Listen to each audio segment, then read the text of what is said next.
Ada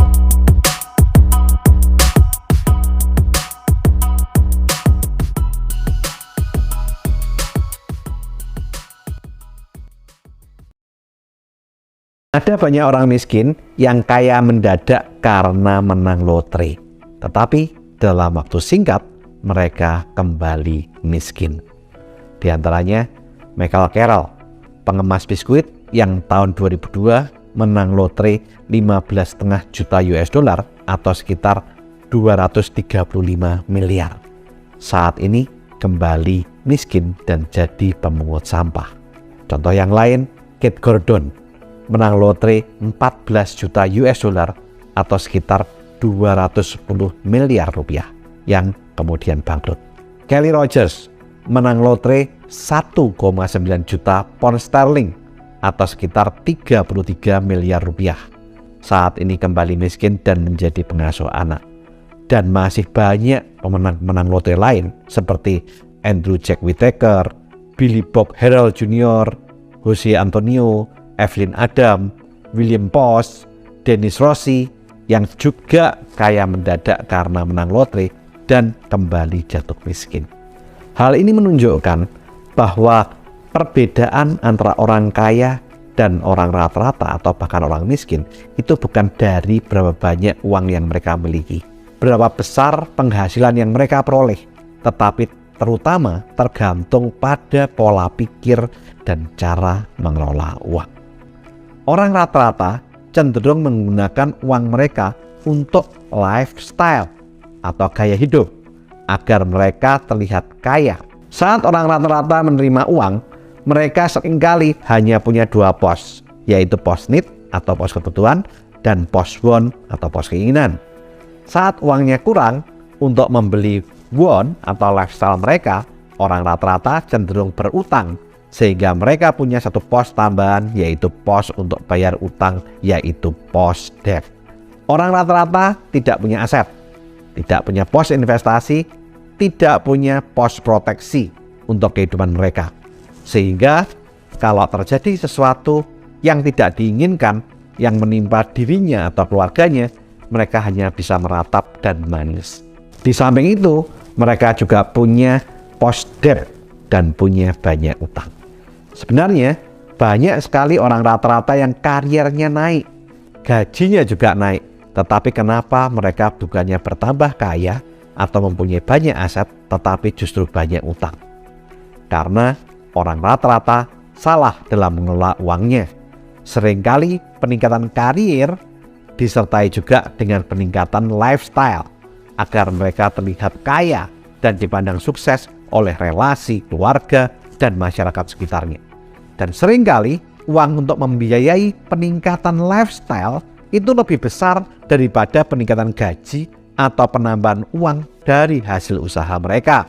Hal ini membuat saat karier mereka meningkat, bukannya semakin banyak aset yang dimiliki, tapi justru semakin banyak utang yang dimiliki.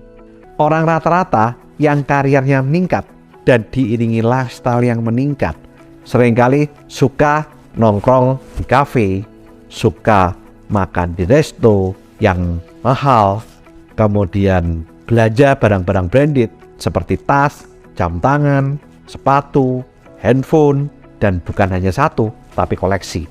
Di samping itu, mereka juga membeli secara kredit mobil mewah, kemudian rumah mewah, dan lain-lain. Hal yang harus kita pahami saat kita membeli mobil mewah, rumah mewah, juga akan timbul juga perawatan untuk servis mobil atau perawatan rumah yang juga besar. Dan juga perlu pembantu yang tambah banyak, perlu sopir dan lain-lain. Permasalahannya adalah banyak di antara mereka yang membeli barang-barang konsumtif dan barang-barang branded tersebut dengan cara utang untuk memenuhi lifestyle atau gaya hidup mereka.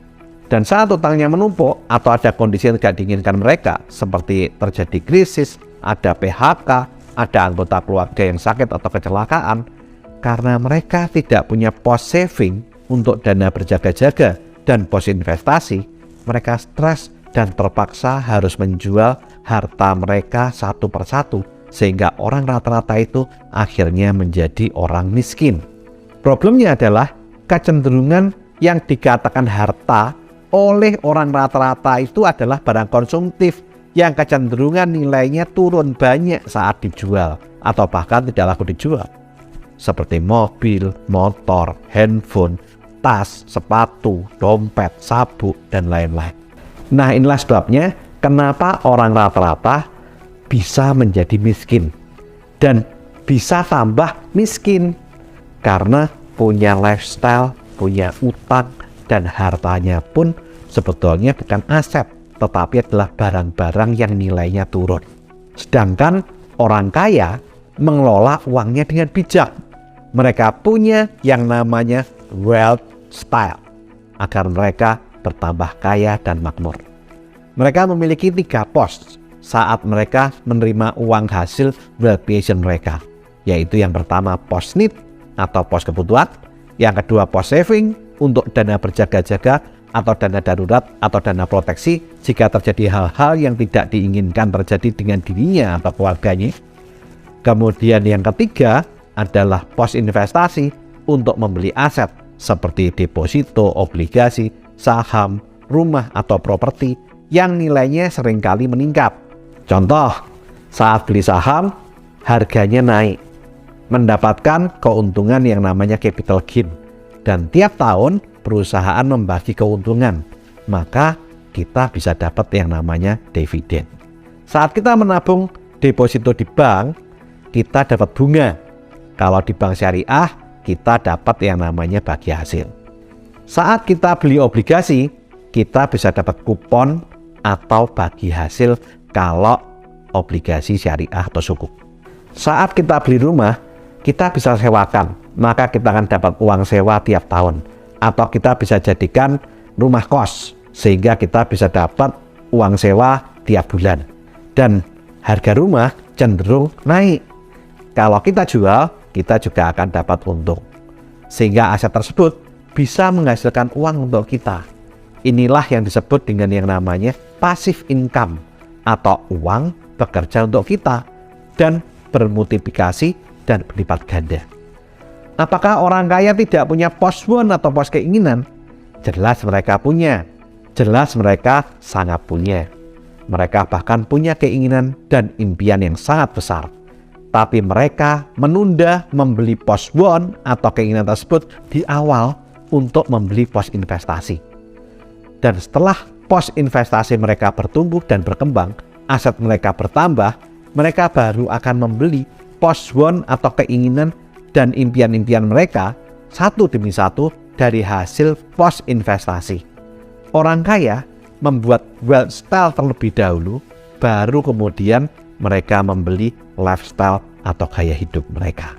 Bagaimana cara orang kaya membeli pos want atau keinginan atau lifestyle-nya? Yang pertama, orang kaya membeli lifestyle-nya hanya 10% dari total uang atau aset yang dimiliki.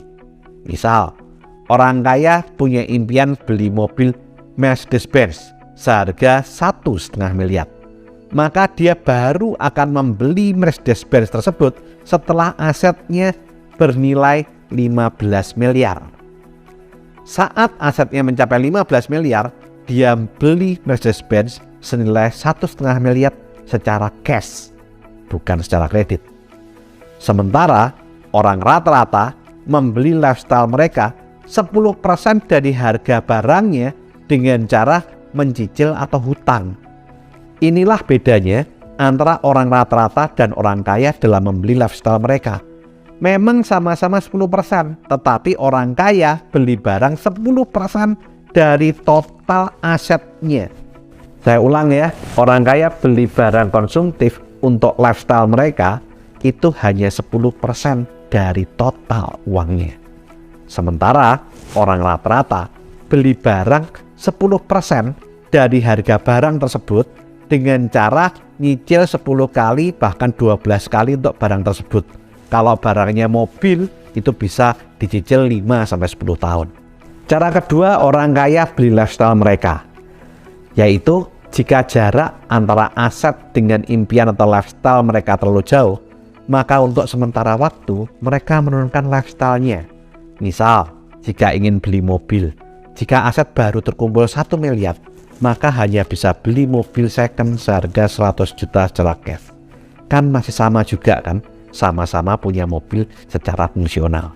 Jadi mengelola uang itu bukan menghilangkan pos want atau pos keinginan dan jadi orang pelit, tetapi sebenarnya orang kaya menunda membeli pos want atau keinginannya dengan menggantinya menjadi membeli pos investasi terlebih dahulu agar bisa memperoleh impian-impian mereka secara jangka panjang dan menjadi wealth atau makmur.